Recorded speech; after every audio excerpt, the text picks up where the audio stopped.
What is going on, everybody? Welcome to another episode of Ghosts in the Night, a hauntings and paranormal podcast. Thank you for checking out episode 71 of the podcast. We are still on lockdown here. You probably, by the time this will air, roughly a week and a half, 2 weeks in, maybe somewhere in that range. I hope everybody is still doing okay and nobody is sick and you're surviving. That is the most important thing. But today we are going to talk about remote viewing and the government's role in remote viewing. So it's going to be cool. It's going to be interesting. You might learn something, and you might realize that there might be more to it than you originally thought. So let's go ahead and get the podcast started.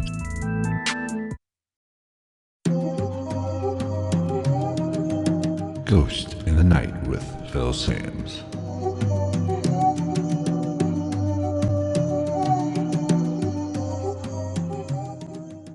Now, I have been fascinated with psychics. If you've listened to this podcast, you know that I'm not a big psychic guy. I do believe it is the mind is a fascinating thing, and it is very possible that people can have, not abilities, I don't want to use the word abilities, but the brain can, and our minds can do more than what we think it can. Now, does that mean people can levitate objects, bend spoons, or whatever? I don't know about all that. But I do think there is something to the psychic thing. I think we can perceive and receive things and interpret it in our mind more than what we do.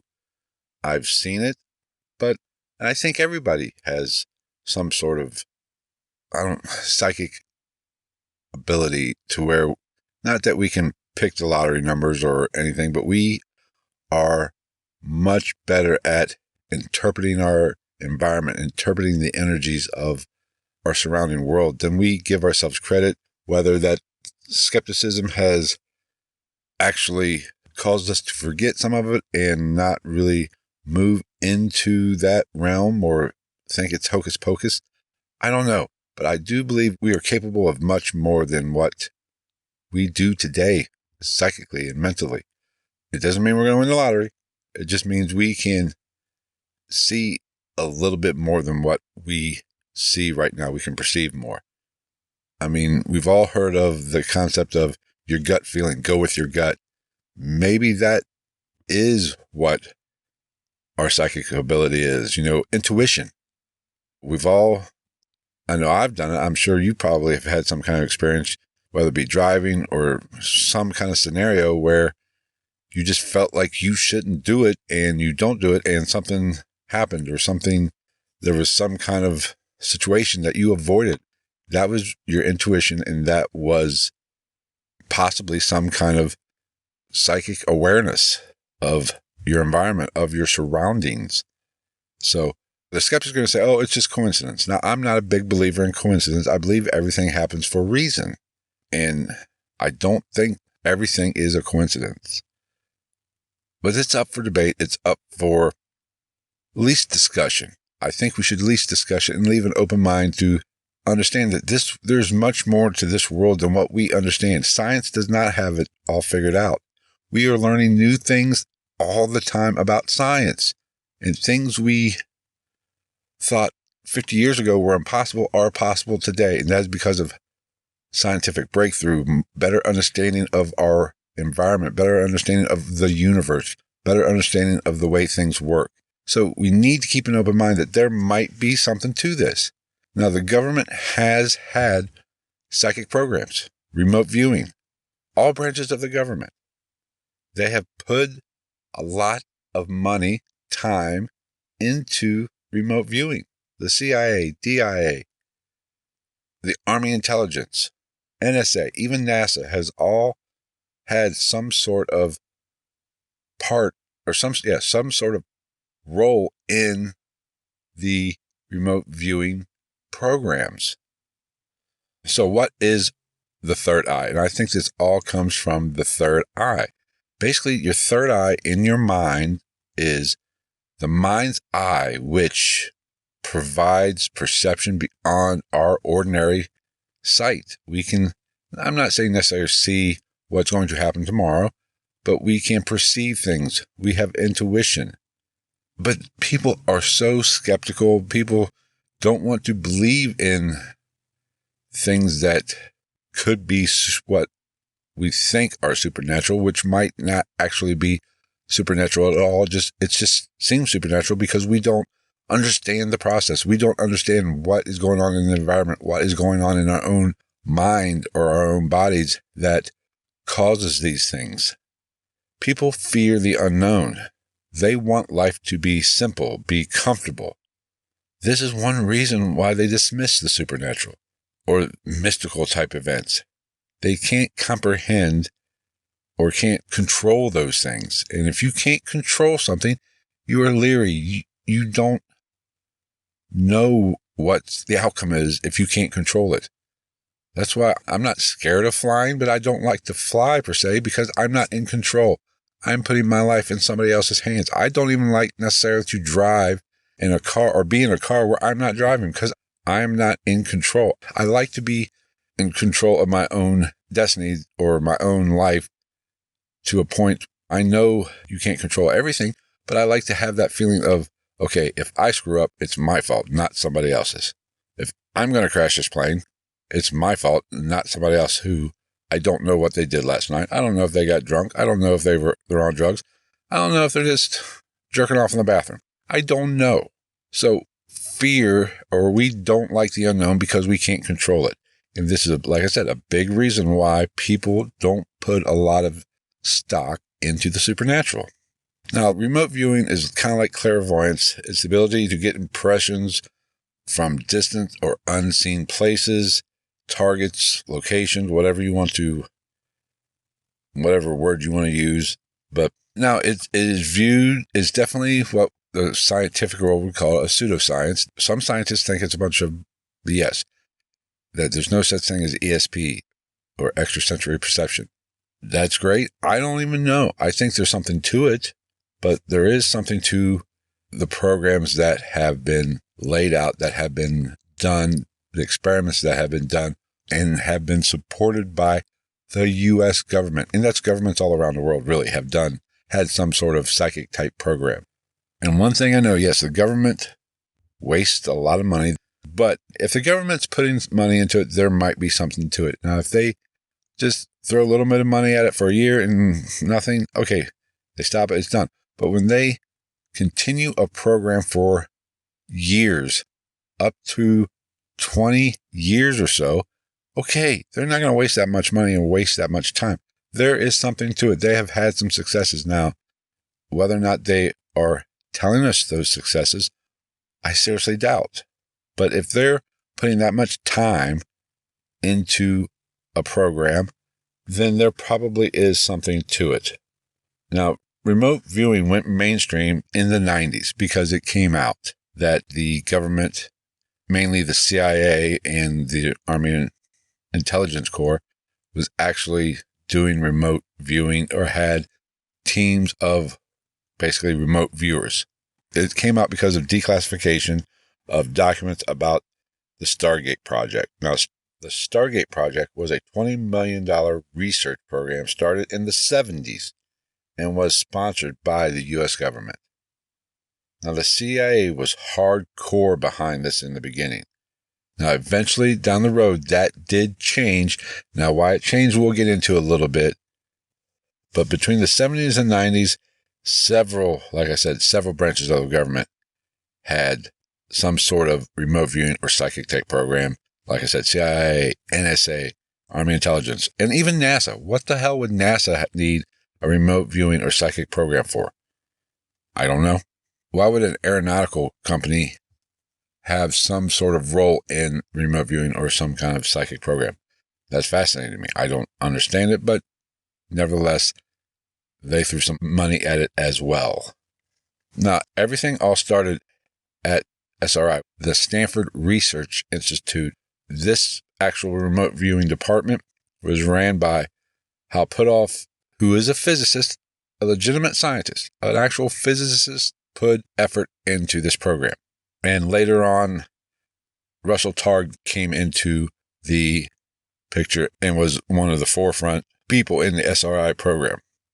Now, CIA got involved when they sent Ken Kress, who was a CIA undercover physicist, whatever that title actually means, I don't know, but a CIA undercover physicist, which is kind of funny. They have undercover physicists. They basically sent him to work with SRI and help them and study this phenomenon, essentially, of remote viewing. He wrote a long paper describing what was going on in there. That was declassified, and you can find that on Google. Now, I read through some of it. It's kind of a long, boring read. There's a lot of documents there. Didn't get through it all, but he understands that there is something to this phenomenon or this practice of remote viewing.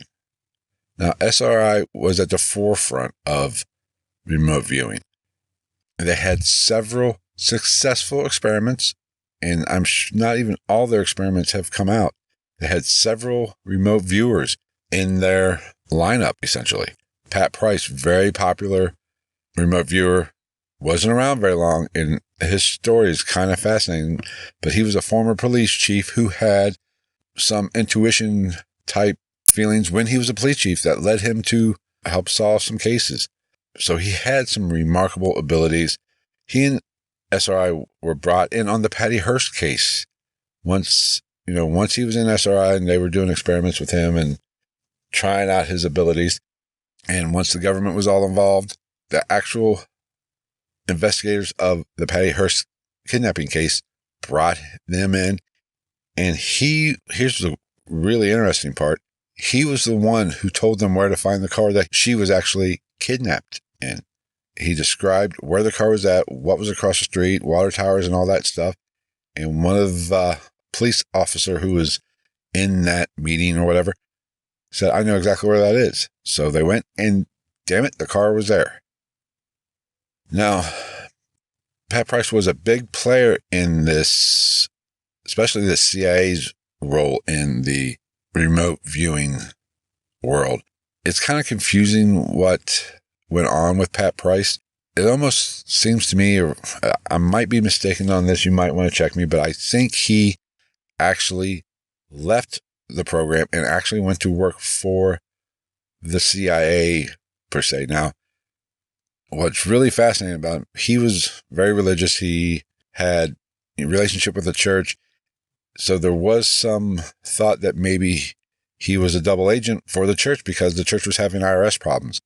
And where his story, I should say, really takes a turn is he died. He had a heart condition and possibly a heart attack.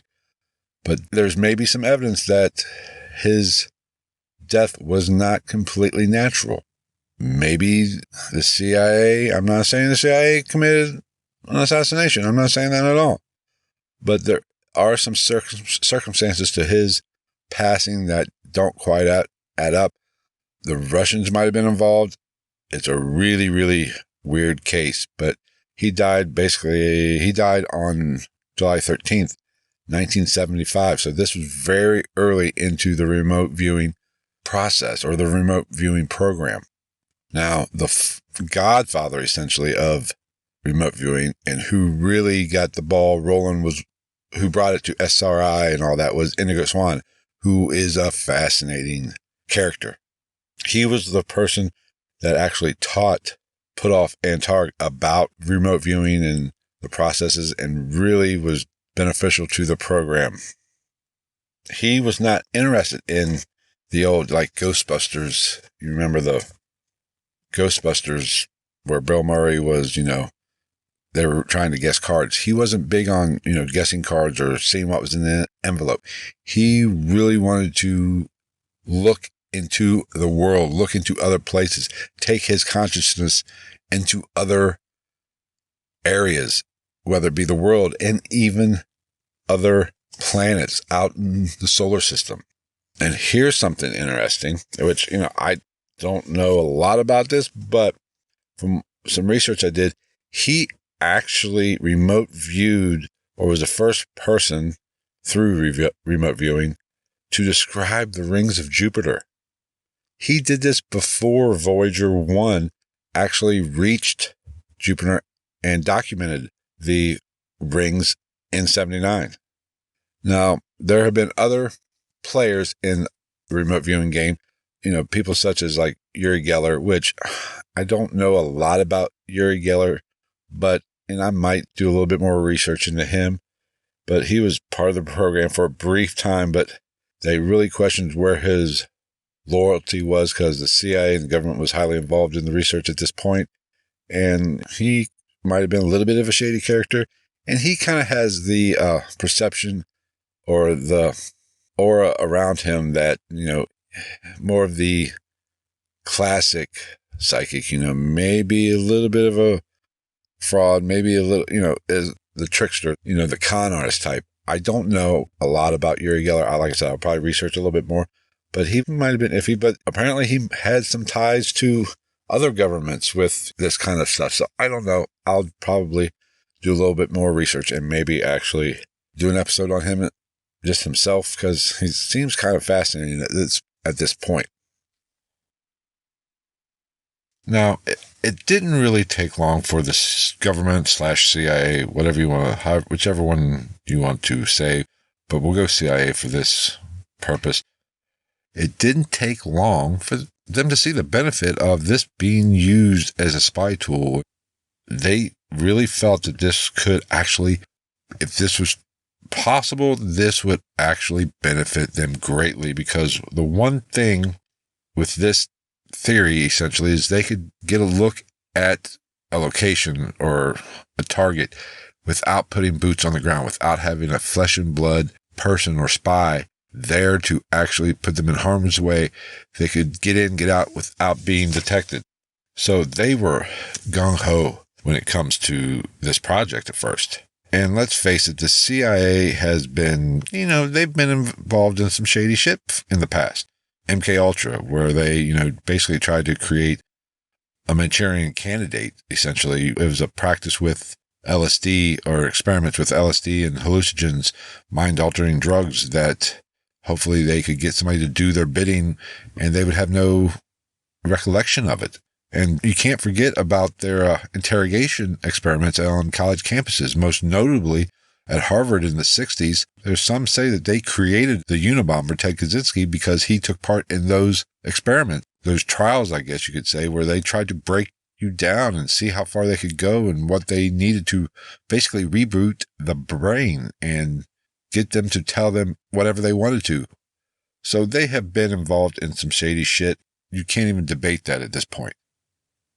Now, like I said earlier, the CIA and the U.S. government were not the only, we weren't the only country to look into this, to do experiments.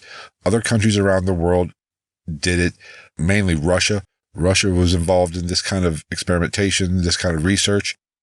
But the main purpose, when the CIA got involved in this, what they really wanted to do is be able to take a longitude and latitude and, pick that spot on the globe and send somebody or have somebody remote view that area or that specific location. Now, one experiment that I found very interesting, and if you saw the documentary Third Eye Spies, they really talked about this experiment. Now, one of the researchers that had connections to the CIA, they were discussing it, and they were really, like I said, really wanted to focus in on longitude and latitude. So it was kind of, they were joking around, and he said, basically, give me a longitude and latitude and we'll see what happens.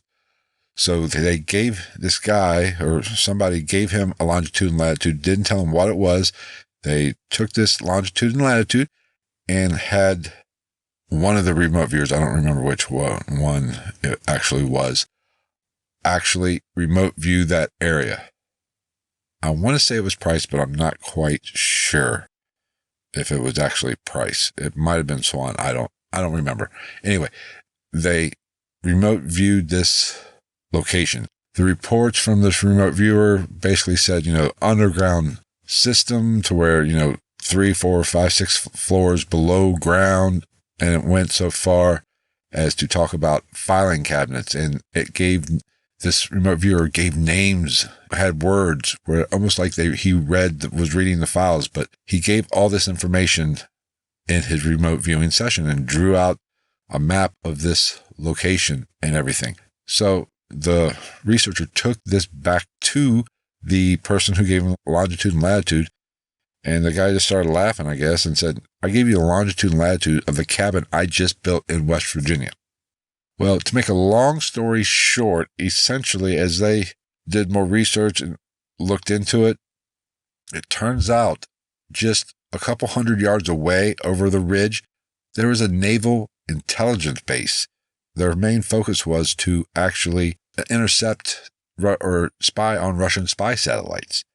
And when it all came through, this remote viewer actually, the words he came up with were related to pool, like cue ball, 8-ball, pool cues, things such as that.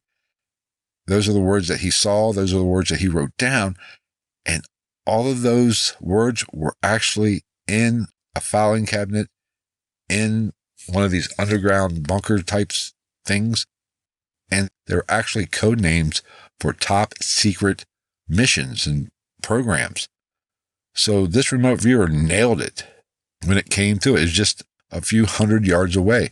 Now, this started up a whole shitstorm when it came to the program, because naturally there was a lot of people that didn't buy it. They thought there was a leak. They thought that somebody was a spy. And the NSA really, every form of law enforcement came calling and wanted to know what the hell was going on. They had a hard time wrapping their heads around the fact that somebody remote viewed this location, this naval intelligence base, and never stepped foot on it. Just by a longitude and latitude, they got this. They got this information. They cracked the seal. I mean, that's hard to actually wrap your head around. You couldn't just guess this stuff. This isn't a coincidence. This isn't random. If this account is 100% true, then remote viewing is very, very, very possible. We should always continue to keep learning. And I learned something just not too long ago, the other day, I believe. You've always heard the saying that we only use 10% of our brain. Now, I've recently learned that that's actually false. That is a misinterpretation of what the actual quote was. I don't remember who said the quote. Basically, the gist of it was, we only understand 10% of what our brain does.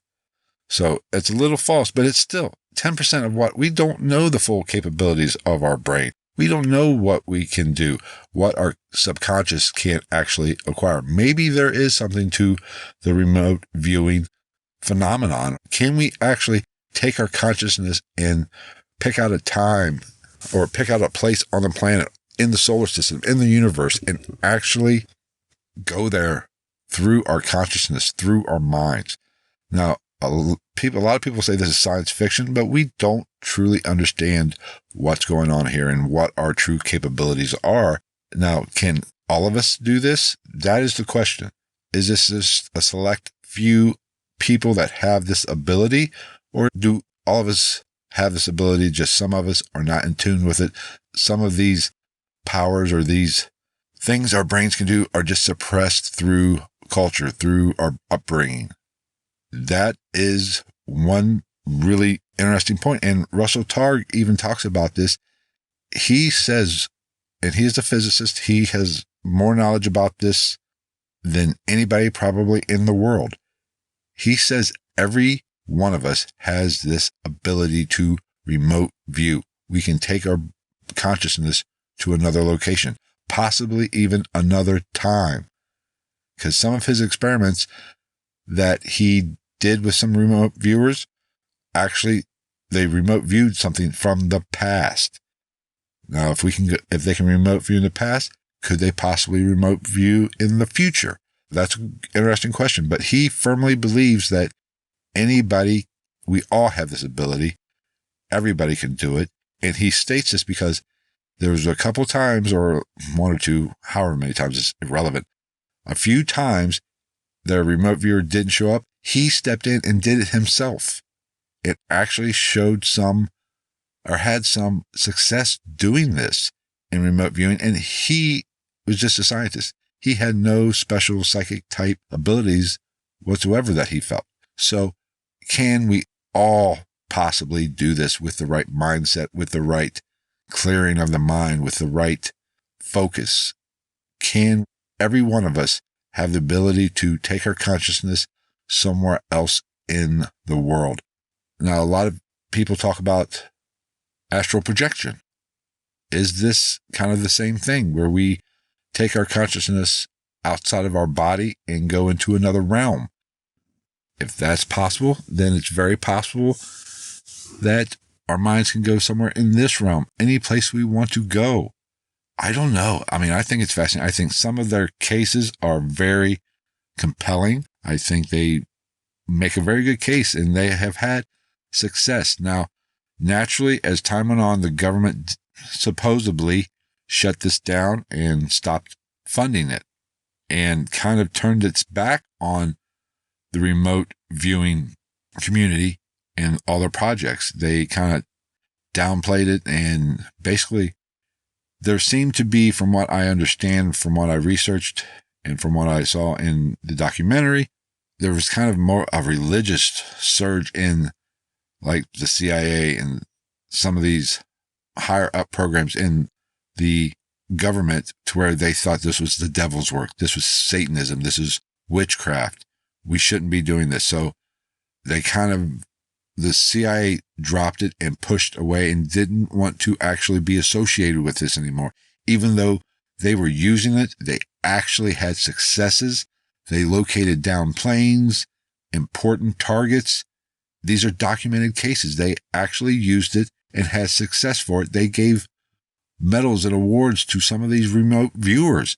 But yet when it came to the public perception, they downplayed it. They said it's just a bunch of supernatural hogwash, and they wanted no part of it.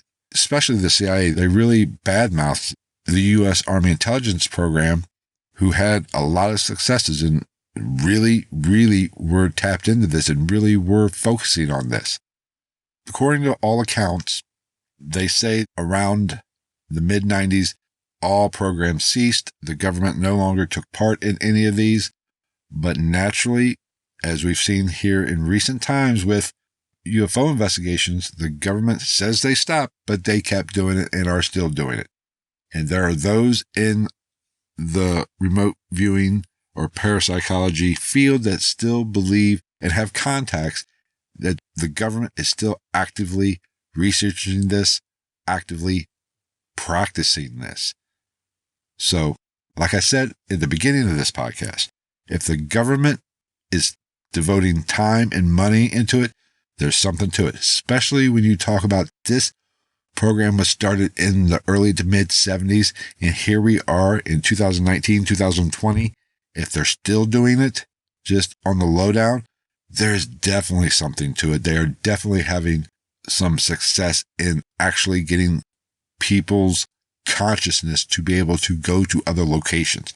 I don't know. You let me know what you think. Do you think this is a bunch of hogwash? Do you think this is witchcraft? Do you think this is Satan at work? Which I don't.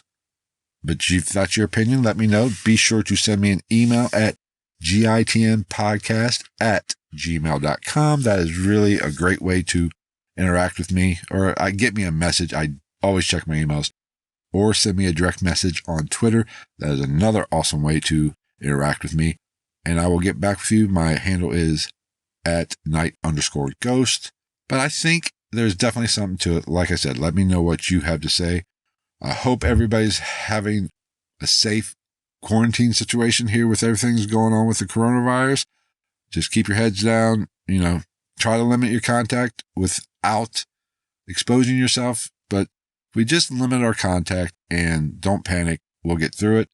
That's going to wrap up this episode.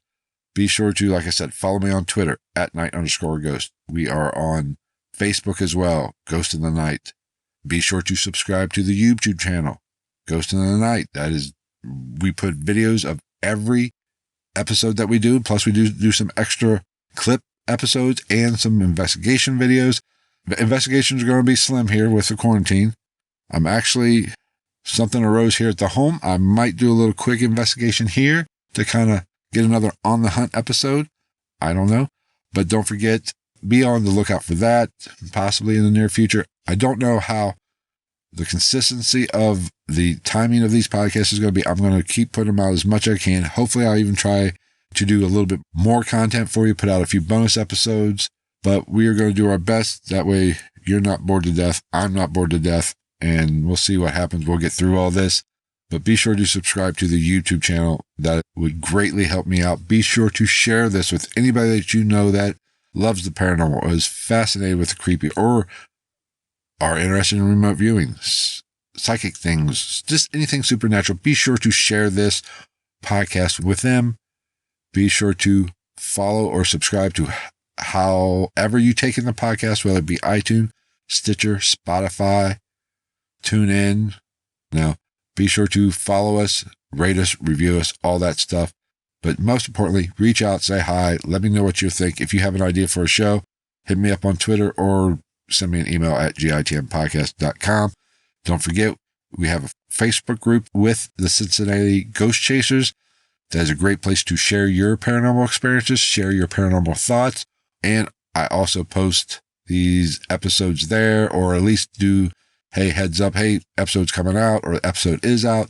So be sure to become a member of the Cincinnati Ghost Chasers group page that is directly affiliated with me and the Cincinnati Ghost Chasers. But just remember, stay safe. Do your best to kind of stay away from people. Like, I've been self-quarantining for years.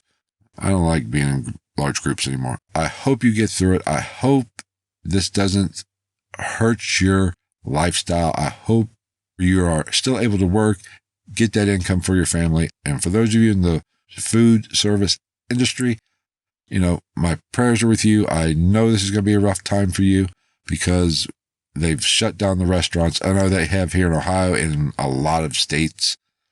I'm not up to date on how every state's handling it, but I know here in Ohio, the food service people are really going to be struggling here in the next couple of weeks. If this goes on for a really extended period of time, we're going to have a lot of people out of work. I don't know if they're going to have jobs come back to. If this goes on for very long, these restaurants might go under, especially some of these smaller mom and pop type locations, not these big chains. But my prayers go out to you. Just keep your head down, stay safe, and we will see you next time. Thank you for listening, and take care, everybody.